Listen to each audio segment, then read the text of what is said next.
Thanks, Lex. So pretty exciting things have developed over with the new round of PPP. So we're going to dive right in. So the Paycheck Protection loans, the second draw, which includes a new round of first draws, $284 billion. It ends at the end of March.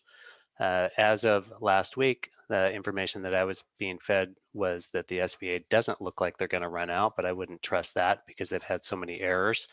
It's been a bit of a disaster. So for you, those of you that are out there that have had errors when you've applied, kick back saying your application is under review. I can attest that that is very common right now. About 20% of our loans have been kicked back, and you kind of go to the back of the line after that. But the SBA held a webinar yesterday with the lenders and said here in the next 1 to 2 days, there'll be a new portal where lenders can work with their clients and go clear the errors. Hopefully they'll be able to clear them up this week so that you can proceed. So the second round, you also want to make sure that you have a 25% quarter-over-quarter decline in sales. At any point during 2020 over 2019, I don't think there's many people having a tough time with that. So coverage period for second draw loans, 8 to 24 weeks. There's no alternative coverage period for the second draw because it's only about 26 weeks long, and we'll be well into that by the time people get funded. So for the 72 NAICS codes, we're at 3.5 average monthly payroll, and I put a star next to 2019 because they give you lots of different ways of doing it. The most common way is going to be 2019 payroll, which includes tips, by the way. We saw some people missing that last time. It's limited to 2 million per EIN, maximum 4 million for corporate group for second draw. And some of the questions that I've gotten are, last time I applied at the corporate level, can I apply at the individual EIN level for the second draw? We spoke with probably 5 different law firms. All of them said, no, do not apply at the EIN level if you have applied at the corporate level last time, because they won't be able to find your number. And it may kick things out, it may complicate things, and nonetheless, it will certainly slow things down. So stick to the way that you filed last time. That is what all corporate counsel has told us. Don't vary from how you applied last time, because they've got 2 separate portals. They've got a first draw portal and they've got a second draw portal. So you could get into a different portal if that's the case, because the first draw loans are 2.5 times. So you can't ask for 3.5 times average monthly payroll in a first draw scenario. So we've got to be careful that you follow the same route as you did last time. We spent significant time on this, so we feel pretty confident, at least the attorneys do, that you need to stick with how you filed last time. So what's included in forgiveness? And this is a big deal, as we'll see when we get to the Employee Retention Credit, because they made several things retroactive, or they clarified things. So payroll, obviously, wages, bonuses, commissions, hazard pay, state and local employer taxes, not federal, benefits, and they added on group life, disability, dental into this. They clarified that somewhat, and vision, and tips. Remember the tips. Rent, obviously, same as last time, utilities, mortgage interest, and then they added some new things in, or clarified them. So interest payments on any debt prior to 2/15/20. So that wasn't clear in the last bill. It's clear in this bill. We've got covered operations expense, and this is a little bit confusing because the way that the language is written in the bill is it kind of lumps everything together in a tight paragraph or so. So a lot of ands or ors, but basically in a nutshell, business operations, product or service delivery, and it's really the software or the cloud computing service that facilitates. So we don't believe that this includes credit card fees. So processing payroll, processing HR, these are basically pieces of software, bringing sales in. If you use a BI tool and you hook up to your POS and you're pulling it into another piece of software, that could be considered allowable. Accounting and tracking, so if you use an online version of QuickBooks or Restaurant 365 or something along that line. That's what they're really talking about here, inventory, cloud-based tools, and anything to keep track of your records and expenses. So do we want to stop and take questions along the line here? Yeah, Lisa, what are some of the questions in the chat?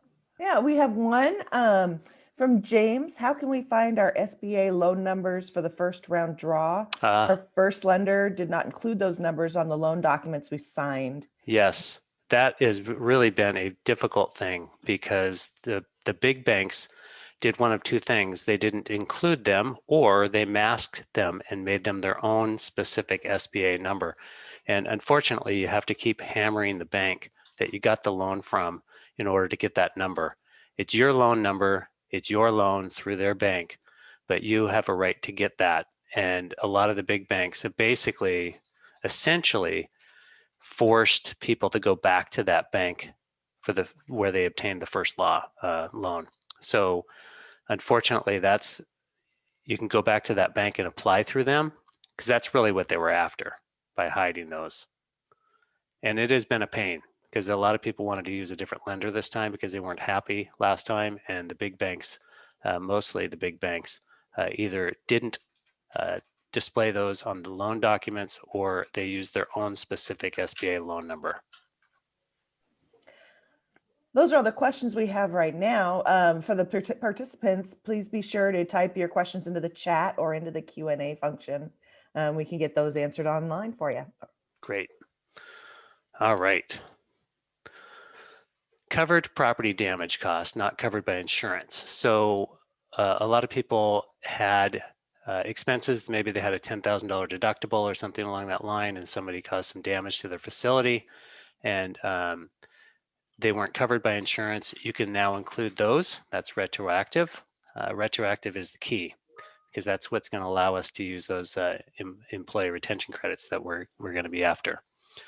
Covered supplier costs. This is perhaps the biggest piece for the industry in my view, because the way that we read it at this point is goods and services that are essential to the operations of the borrower at the time at which the expenditure is made and is pursuant to a contract, order, or purchase order in effect at any time before the covered period with respect to the applicable covered loan, or with respect to perishable goods in effect or at any time during the covered period with respect to the applicable covered loan.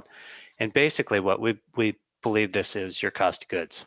So as long as you're using the same vendors, and there's either an implied contract or there's a contract in place in writing to deliver those goods, we believe that the cost of goods are going to count towards your 40% that you can use. 60% payroll, 40% other things. Rent, utilities, covered supplier costs is a big chunk of that. So that's going to allow us to pretty easily back these numbers back down to 60%.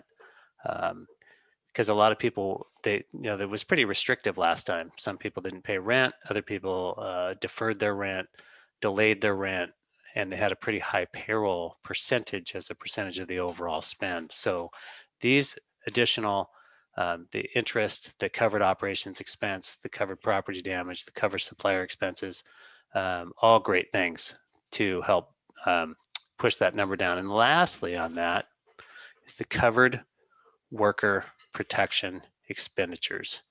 PPE, operating or capital expenditures to facilitate the adaptation of the business activities. So anything that you did to kind of modify your facility, pieces of plexiglass, physical barriers, moving things around. Some people added new indoor filtration systems. That is included there.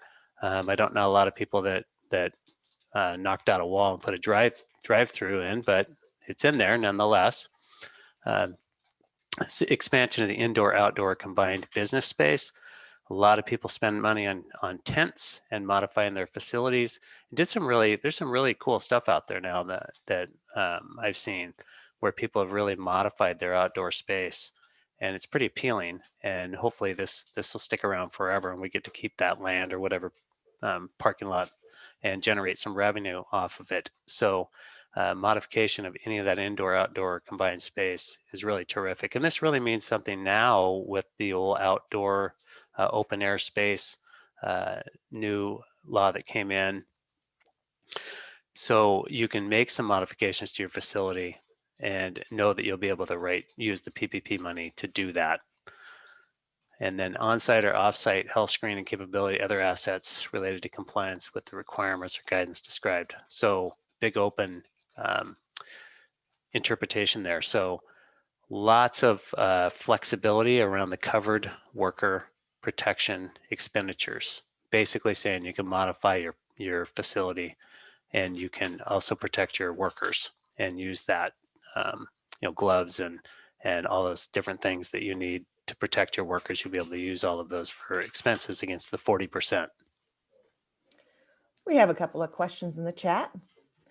The first one, we started our operation in September 2020. Our bank said that businesses that were in operation as of 2/15/2020 are only eligible for PPP. Is this correct?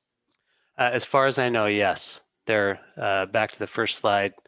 Must be in operation by February 15th, 2020. Now, some people have taken it to their attorneys, and their attorneys have agreed that they were building a facility. They're taking the stance that they can say that the business was in operation. They were just in construction. So that would be an attorney question that you'd have to work with, and it's a bit of a stretch. But I think that it's worth asking legal the question whether you can do that or not. But the operation, it's pretty clear in there that you need to be in operation by February 15th, 2020. Thanks. Another one has heard that the SBA is declining PPP2 funding for if the business received PPP1 over $2 million and the loan has not been resolved. Is this true? That's part of the hang up. There's a lot of errors that are going on. As I may have mentioned earlier, about 20% of the loans that we helped with got rejected. We did, 150 or something like that. About 20 of them were under review. And so there's two things that are happening. One of them is this under review error that is holding things up. The second is actual errors in the bugs in the SBA system. As they launch new software, there's some bugs that are coming out, kicking out really ridiculous errors that are holding things up. But the under review, what they're advising is that you go to your forgiveness portal of your bank and see if you can clear them up. Now, what I will tell you is I would not file for forgiveness right now as you're going through this. Get these things cleared up, and we'll talk about forgiveness at another time, but I would not file for forgiveness, but you need to go to that forgiveness portion of your portal and see if you can clear the error yourself, but the bank really needs to work with you to clear the error. And as I mentioned earlier, the SBA has promised, because they're getting intense pressure from the lenders, a new portal that either launches today or tomorrow for the lenders to be able to go in and clear up some of the errors. And we've seen things like you didn't turn in a color copy of your driver's license.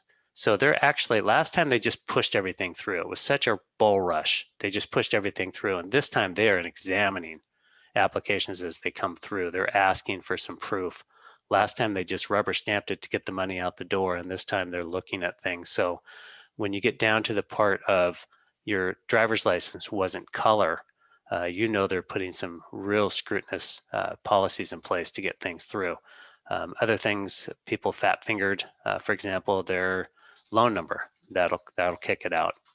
But hang in there, work with your bank, and expect to get those errors cleared up in the next week or so. I know that doesn't help much, but we have seen, as I mentioned, about 20% of our loans get kicked out for review, and our work is immaculate. So it's pretty it's on the other side. It's on the SBA side. And the last question we have right now is from Holly. If we change food suppliers during this time, even by contract, does it mean it wouldn't be covered if not in place by the time we get PPP money? Well, I think it says with respect to perishable goods, in effect before or at any time during the covered period with respect to the applicable covered loan. I think that you can, the way I read that is that you can change it, that you can change suppliers if you want to. I think that's a real stretch for the SBA to come in and do some kind of an audit and say, well, you bought food from these guys. We're not allowing that expense. But I think with all of these different things, the new expenditures that are being allowed, I think we're going to have plenty of offset against the payroll costs to be able to get to the employee retention credit. And we have one more question, but that's going to be dealing with the employee retention credit. So Okay. I'll let you go ahead and move forward. Great. All right. So additional benefits of PPP, they've clarified that the expenditures that are forgiven are not taxable. That was gigantic.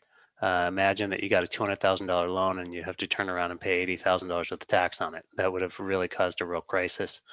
And this last piece I want everybody to really think about, because in Washington, as you know, most of the businesses here really struggle January, February, March, have a great December, and then January, February, and then about mid-March, we start picking up and we get into the Mount Rainier cycle. But you have up to 20 days, and you got to stay close to your lender, because some of them start getting frustrated, but you have up to 20 days to sign that loan. So when you get paperwork, you have up to 20 days to sign it, and then they have up to 10 days to fund it. And what we really want you to do is work with your lender to see, unless you need the money right now, and some people do, and that's understandable. But if you can stretch this out from when you get that loan document for up, 25 to 30 days from when you receive that, that puts you really heading into March. So all of the outdoor things that are going on are going to pick up. Hopefully, we have a great March. Sometimes we do. We want you to push that kind of as far as you can, but you got to stay close with your lender, because you don't want to lose the loan, because they can just pull it off at some point and say, well, you didn't get it back to me within 20 days, so you're going to the back of the line. So make sure that you really stay in touch with your lender on that. It's very important, but it's a great strategy in order to get closer to spring.